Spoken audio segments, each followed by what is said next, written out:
Hi, I'm Bob Garrett. Hackensack University Health Network believes that all citizens need to be informed about the important health issues that affect their daily lives. That's why we're proud to support programming produced by the CAUCUS Educational Corporation and their partners in public television. This special edition of One-on-One with Steve Adubato is brought to you from the Tisch WNET studios at Lincoln Center.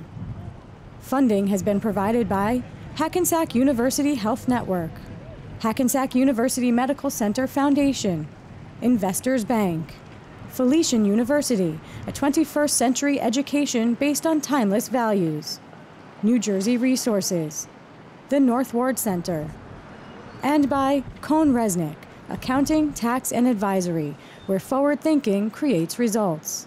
Promotional support provided by NJ.com, small news, big news, true Jersey, and by New Jersey Family Magazine and NJFamily.com. This is One-on-One. I'm an equal American just like you are. The jobs of tomorrow are not the jobs of yesterday. Look at this. You got this? Here it is, man. Look at that. Life without dance is boring. When you first heard that they were doing Charlie Rose and Gayle King, didn't you go, what? Do you enjoy talking politics? No. People call me because they feel nobody's paying attention. Our culture, I don't think, has ever been tested the way it's being tested right now. Such a good question. High five.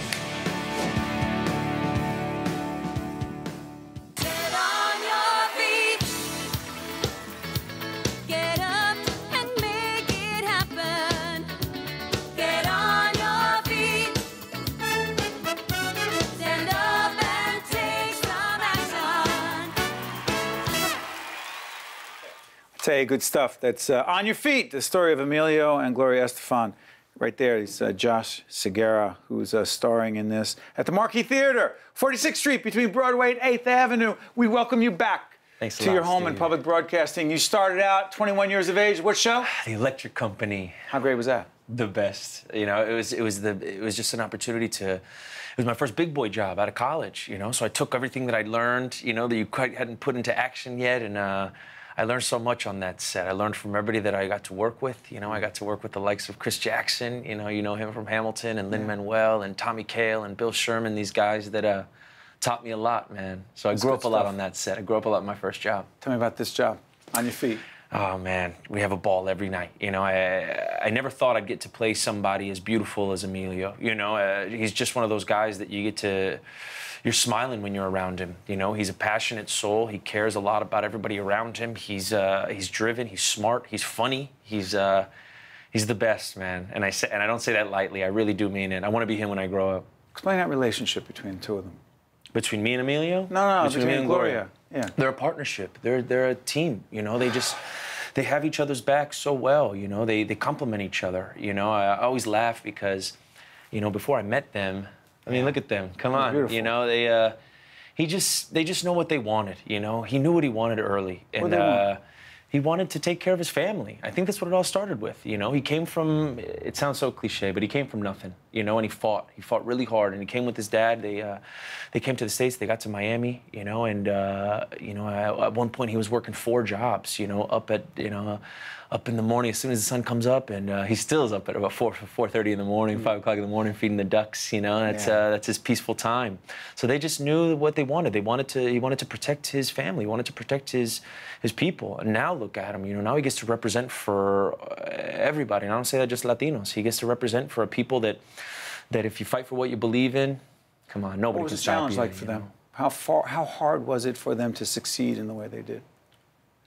You know, I don't want to downplay it because I didn't go through it with them, but just from hearing about it, man, they fought really hard. And I'm sure it was difficult, you know. You're trying to knock down barriers and trying to knock down these walls that at that time, you know, hadn't been knocked down yet, you know. They wanted to cross over, right? They came out with this sound that quite hadn't been heard yet, you know. So he's trying to introduce it, you know, trying to tell them, hey, we can cross over. We can make this, yeah, we can make this, we can go mainstream with this, you know, and you've got people closing those doors on you. No, you can't. No, you can't, exactly, you know. And that's what there are rules here. Yeah, that's what he always tells me now. He's like, you know, you fight, man. You fight for what you believe in, and you keep trucking forward, you know, and look where they are now, you know. And they never lost themselves. themselves. They never lost who they were. They never lost their heart. They never lost their humility, you know, and that's what I love about them now, you know. It's like hanging with your uncle and your aunt, you know, with your sister and your brother. That's how I feel like when I'm hanging out with them. And look at what they've done, man. They're just impressive. They really are. Who comes to the show? Say again? Who comes to the show? What kind of people? Who's drawn to it? I think who's drawn to it is anybody that, you know, sometimes you go to the theater and you feel, maybe you feel downtrodden sometimes, or you see a story that, you know, that makes you walk out a little somber. Not ours, man. The story about Emilio and Gloria and their family is one of just what passion can get you, and, you know, fighting for that American dream, you know, what we can all strive for. You know, I've learned so much from my cast. I've learned so much from them, you know, and that's, I think, is coming to our show. People that want to enjoy themselves, have a good time, and you walk out of there learning about these two individuals, what they went through to get where they are today. But more importantly, you walk out feeling rejuvenated, I feel. You know, I feel like you can go out there and tackle the world after you see our show. Makes everybody understand on your feet. Title. Makes everybody on your feet, you know? That song, right? I love looking out in the audience at the end when we're just kind of dancing and jiving. When I see people smiling, truly, like from ear to ear, that grin that you get from folks, right? You can't replicate that. You know, when I get to come to the stage door, I get to say some pretty cool stuff in this show. I get to represent for a story that I've lived through as well, you know. I'm a Puerto Rican kid from Orlando, Florida. My parents are both pharmacists. They both worked really hard to where they get. They worked really hard to get to take care of me, my brother, and my sister. And for me, you know, when I walk out of that stage door and I have people telling me, you know, that they were moved that evening, or the end of the show, you walk out, they're waiting for at the you. stage door, when they get to come, and folks are really nice, man. That never gets old, you know, to see people smiling at the stage door, to see a mother and a daughter, to see a father and a son. You know, one of my good friends came and saw the show, and he brought his dad, who immigrated from Cuba when he was younger. And I'd met his dad a couple times. We'd gone to a couple dinners, you know, and I loved him. He loved me. And I walked out of that door, and I saw them standing there, and I saw his dad in tears. And I never knew that I could do that to somebody that I already had a love for, and he already had a love for me. And he was just like, I hadn't relived my youth that way. And today I got to see you kind of tell me a story about me, and that was a very... What it did for you? It was a very cool moment. Oh, man, what it did for me, it made me want to go back and do the show again. You know, I think it was at 11:30 at night that we were talking about it, and I went to bed that night, couldn't even fall asleep, you know? You know, you're an athlete in so many ways. I mean, but you wanted to be a wrestler as a kid. I did. The lucha libre thing? Maybe not lucha, but well, was that, you're saying like a competitive collegiate? Oh, no. Professional sports entertainment is what it's called now. Like yeah. Oh, yeah, man. That's how this whole thing started. Stuff? Oh, yeah, hardcore? Bro. Of course, absolutely. Like, I love these crazy stuff. Oh, man. That's great. Me? That's back in the day. That's fantastic. You're talking about Rey Mysterio. So that's your whole thing? Absolutely. Why? You know what? They were larger than life to me. You know, as a kid, I would watch Ninja Turtles. I would watch a lot of Nickelodeon, you know, a little all that. You know, I started with Keenan and Kel and all those shows. But what I watched 6 nights out of the week was wrestling, man. You know, I say 6 because the 7th maybe I had to go to church that day. My mom said you can't watch wrestling Catholic, today, you know. Okay? I understand. You know, so I would just pop in these tapes, man, and Hulk Hogan was larger than life to me. The Ultimate Warrior was larger than life. Yeah. Macho Man, these guys. And that's what started me, you know, I think that's what got me into this business, you know, because I recorded a bunch of matches with my buddies, you know, and we'd have to work on the mic, and we'd have to cut promos with each other. That's improv right there. Ready? That's I'm going to date myself, but you're going to appreciate this. Back in the day, Pedro Morales. Oh, my gosh. You know what I'm talking about. Absolutely, I know knew what you're talking about, of course. He was the guy. Yeah, man. See, now I think it's, you know, you've got somebody like The Rock. You know, look at him. He crossed over. He's so mainstream now. But why do you think he crossed over? Not because he was a great wrestler. He was an amazing wrestler. Mike Skills. Mike Skills, man. I knew you were going there. See, people are like, what is Steve doing right now? Yeah. My producer's like, what is he doing right now? We're talking about the important things, Steve. We're talking about the things that matter. I knew you appreciate this. Thank you, Steve. No, not yet. I just needed to do that. Now, stay right here. I appreciate that. Okay. How about this? Hit me. When you did this, not the wrestling, this. Yeah. And you say to yourself, I am in the middle of this extraordinary experience. Mm-hmm. Do you actually start thinking what's next, or you're like, I'm in this? Because I've had so many people who are thinking about the next thing. I'm like, no, do this. Well, I'll tell you what naturally happens. you start thinking about the next thing. You do. You do. While it's, you're it's in inevitable. It's inevitable. I think it's, you know, with what we do, man, in the business that we're in. You get a little paranoid. Yeah, you get a little too? paranoid. I thought I was the only one. You kidding me, man? That keeps me up at night, brother. It's like, how long is this going to last? Yeah, I got a family to take care of, okay? You know, like, I'm always thinking about what's going to happen next, you know? You do. I do. You know, so for me, if anything, that was Emilio in me. He was going, okay, papi, I know you're working hard. I know. But enjoy the moment. Enjoy. Because I get so caught up thinking about, okay, this is going really well. How can I take this and capitalize it and learn from it to put it to the next thing? Yeah. And pretty soon you forget that I'm still telling a story that matters to a lot of people. So I always laugh because you can have anything going on, right? Your day is going on, you're at the gym, you're thinking, it's all good. But once I get to the theater, once 8 o'clock comes around, once those lights turn on, it's Dr. Footlights. That train is moving. And for me, my job, from 8 to 10:30 is to tell this story that I have the honor of telling every night. You know? It is an honor, right? Oh my gosh, I feel the same way about sitting here. Hey, best. before I let you go, what's your obsession with The Bachelor?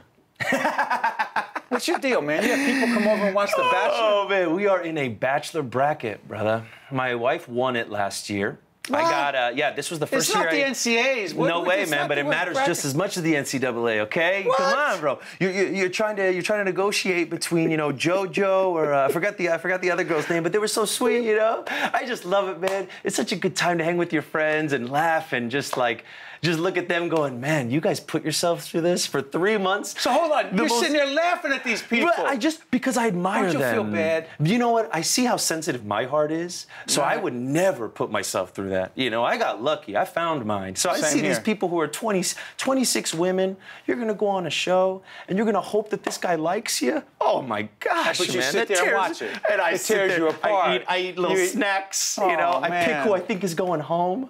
Dude, the worst, Steve, the worst is the first week of the bracket. You don't even get to watch the show. You just see a picture of every girl, and you have to send some home. I can't believe how serious you're such a serious guy. You're so talented. I know. I'm not going to criticize any other shows. It's a beautiful. Invite me over. Absolutely. Maybe I'll get into it. Absolutely. No, you PBS, we have more serious discussions. Yeah. Josh Segarra, On Your Feet. It's a great story at the Marquee Theater, 46th Street, between Broadway and 8th Avenue. We thank you very much. Let's go watch WWE. Absolutely, brother. Take care. Absolutely. Thank you, Steve. Stay with us. you. We'll be right back right after this. I can't believe we talked about wrestling. Visit us online at steveadubato.org. Email us at info@caucusnj.org. Find us on Facebook at facebook.com/SteveAdubato, and follow us on Twitter at Steve Adubato. You ever think about another life? What you mean? He's always the cookhouse, the flower beds, the quarters. He's been the four corners of my entire world. Is there more? You know, I do. I think about all kinds of lives. Like picking my fingers bloody out in them cotton fields. Or being put up on that block, sold away from my children. Maybe deep south to a breeding farm where they forced me to have a dozen babies I'd never get to hold. And like I held you. Oh, yes. I've imagined thousands of different lives. Which is why I work as hard as I do, make sure this one here is as easy as it can be. Well, she's looking at it, and a lot of other people will be looking at it. That's Underground, the WGN America series called Underground. You're looking at Amirah Vann, who plays Ernestine. Yes. Otherwise, you call her Miss Ernestine. First of all, welcome. Thank you. Tell us about the series. Tell us about the character. It's really exciting. It's about a group of enslaved Georgia slaves who make the daring escape north, 600 miles north to freedom, and all the people who are trying to keep them from reaching freedom, and all the people trying to aid in the abolitionists. And I play Miss Ernestine, who is the head house enslaved mother of three. Fiercely devoted mother. Fiercely devoted mother. Fiercely devoted. How old are these children? They vary in age. but you know, at that time, you know, you had kids when you were young. So, okay, so here's the thing. A series like this with such a powerful message about an extraordinarily embarrassing, tragic time in our country's history. What does it mean to you? What does it mean to you? It's important to me because I feel like that's the way we've always viewed it, as such an embarrassing time for everyone involved. And since working on the show, I have come to realize that it's such a wonderful time too, because it is about the Exodus. It's our Exodus story. So there's a grand testimony in it, a testimony of overcoming struggle, a testimony of making those who are abolitionists making those decisions on streetcars, you know, and saying, wow, what do we do? And I think today a lot of people they're asking themselves as they watch the show, would I have run? Would I have had the courage to run? Would I have had the courage to fight back? Would I have the courage as, you know, as someone, an abolition of that time, to be an abolitionist, to actually open up my home to enslave people? Describe that. What are we talking about? Well, An abolitionist. The abolitionists, you know, played by Jessica DeGao, Mark Blucas, they're in the North, and it's just fantastic. I love that scene. There's a scene when they're on a train, and you know they're talking about the prospects of having a family and her having a, you know, getting pregnant and having a child, and you know, and he says, you know, what if just speaking isn't enough? What if we actually opened up our home? And she's frightened because of the rumors and the stories of people attacking, people being attacked for opening up their homes. And so it's just, for me, it was like, that's the way revolutions are started, like in your home. It doesn't have to, you don't have to be on this grand scale. You know, everyone can be involved. And to me, that's terribly inspiring. But it takes incredible courage. But takes incredible Bravery. courage. Yeah, which a lot of people had at that time. So also to investigate that time period in a way that I feel like I remember, you know, in the history books, it was a small paragraph. You know, and about so the abolitionists. Oh, about the whole period of slavery was a small paragraph. I remember growing up, and so, and you know, and then I was studying. You know, once I went on to college and grad school, it was about theater, and so even myself now, I'm doing so much more research about this time. I realized that my uncle told me that my father's family, they're, you know, are from Georgia. So this very well could have been, you know, a great-grandparent of mine. And so all this research that I have to confess that I hadn't done. And so it's extraordinary to realize how many people actually rebelled, how many people had that courage. And that being the new legacy, it makes you really say, wait, this is something that we should really celebrate. And we can kind of all look on. And I think, you know, once it's made human, it's more accessible. And the story can be kind of passed on to the generations the proper way. Where'd you grow up? In Far Rockaway, Queens. I'm a beach baby. You went to college, you just told me, right here. Right here. At Fordham in Manhattan. Right, Lincoln Center, that's right. Literally. Right, it's literally right there. You said your dorm was And I dormed, so I was a spoiled baby for 4 years. Right over on 9th Avenue. Oh yeah, right here. Yeah. So. And I loved it. It's a great school. It's a great school. My son graduated from there. Great place. Oh, good. Great place. Yes. So here's the thing. I asked you before we got on the air whether you always want to be an actor. You said no. No, I didn't. What did you want to be? You know, so Don't say an astronaut. Oh, that would have been good. That would be great. Yeah. Or a composer. But what's the answer? Okay, what's the answer? I know, because I'll go all over the place. It's called an actress, the drama. No, you know, I was actually just an academic. And so that's all I knew. I hadn't been exposed to much until I got to high school. Yeah. And so before that, I just hadn't even thought or considered it a career or what I would do. I did sing a lot, and I went to a great camp. My mom drove a bus so I can go to this great camp, Coleman Country Day Camp. That's great. And it was a fantastic experience for me. So I used to sing there, but I was still kind of shy. I know my friends are like, really? I was, though. And then in high school, there were, you know, auditions and stuff, and I saw something for Tina Turner. At the time, I had very long hair, still just as thick. So I like ran down to just be silly with friends. And then, of course, you get cast in it. And so the only thing I knew how to do to prepare for anything was to study. And so I wound up doing which I realize now was dramaturgy. And so it was just kind of like research on the character and finding out about the history of like, oh, I realized, oh, wait, Angela Bassett played Tina Turner. Let me watch that movie a billion times. I love Angela Bassett.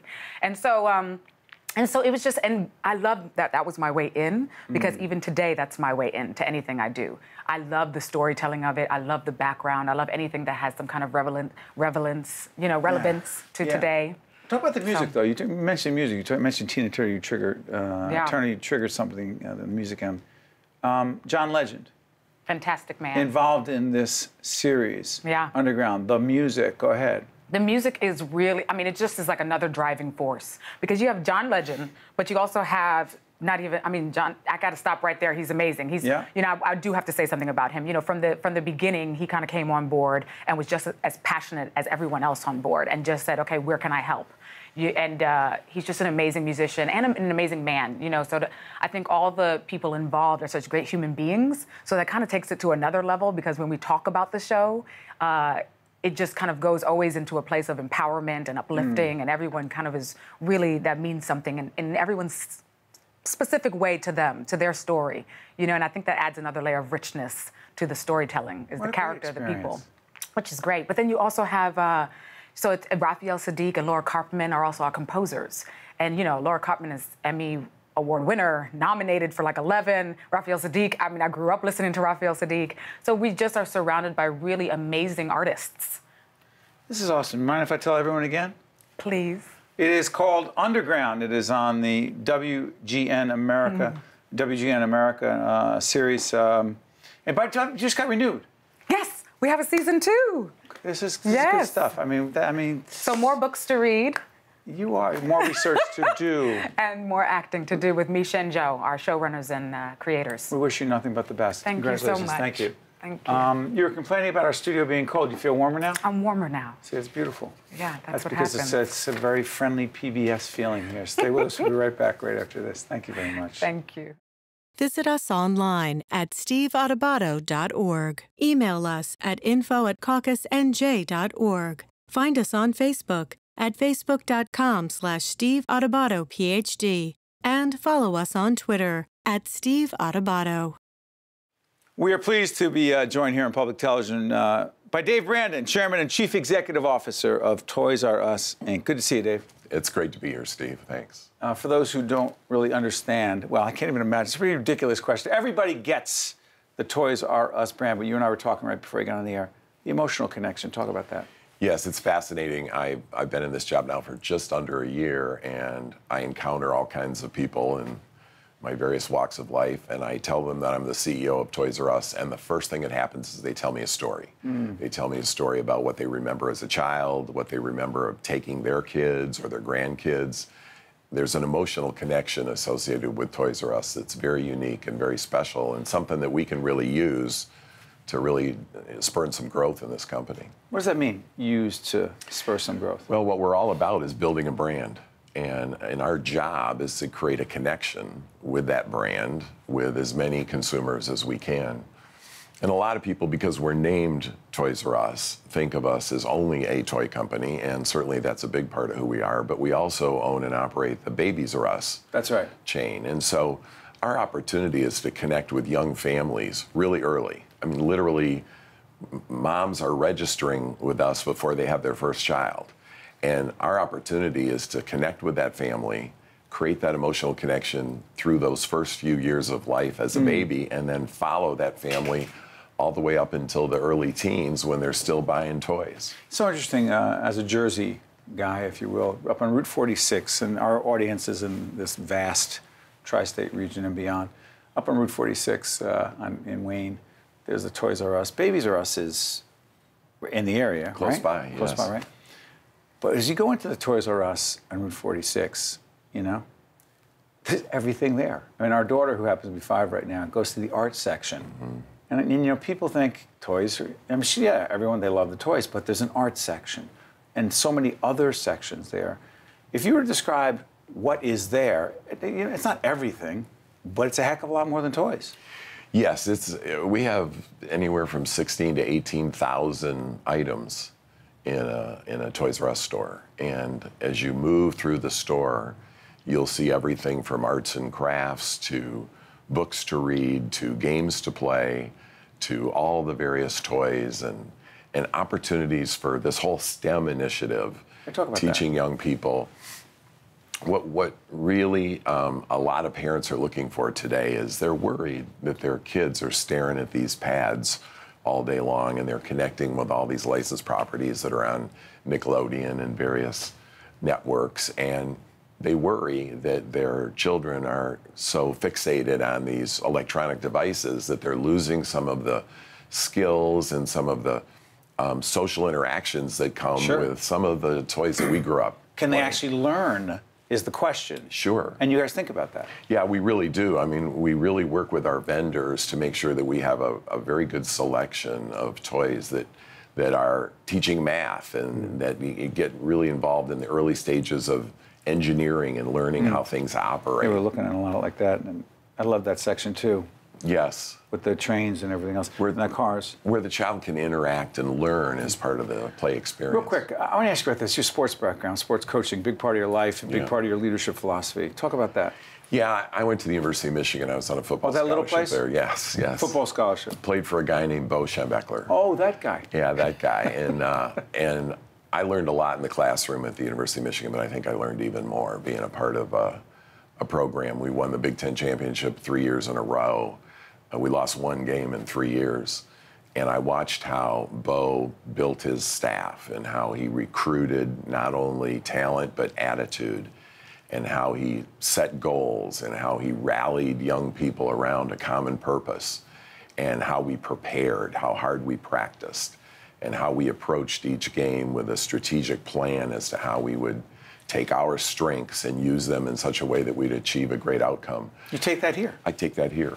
It's what you do as a CEO of any organization. You're a teacher, you're a coach, and really you're preparing that organization to go into a very competitive environment and win.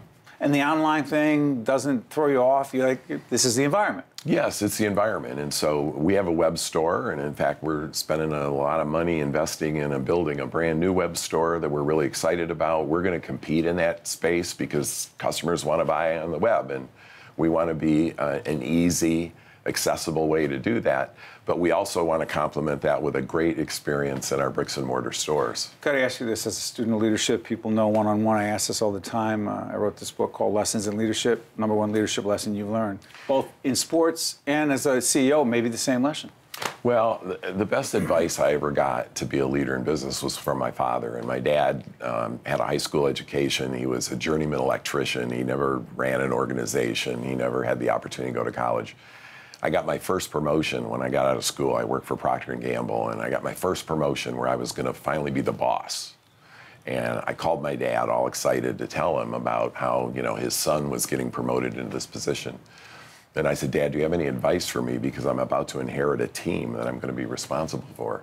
And he said, well, Dave, the only advice I can give you is you should find out how people want to be treated and treat them that way. The golden rule. Yeah, find out how people want to be treated and treat them that way. It's a great lesson, and it's a basic fundamental in how you relate and connect with people. Doesn't get old. Dave Brandon, Chairman and Chief Executive Officer of a heck of a brand, Toys R Us, based in Wayne, but just a few stores and also online. Thank you, Dave, for joining us. Great to be with you, television. Steve. Appreciate Pleasure. it. Well done. One-on-One with Steve Adubato has been a production of the CAUCUS Educational Corporation, celebrating over 25 years of broadcast excellence. This special edition of One-on-One with Steve Adubato is brought to you from the Tisch WNET studios at Lincoln Center. Funding has been provided by Hackensack University Health Network, Hackensack University Medical Center Foundation, Investors Bank, Felician University, New Jersey Resources, the North Ward Center, and by Cone Resnick. Transportation provided by Airbrook Limousine, serving the metropolitan New York, New Jersey area.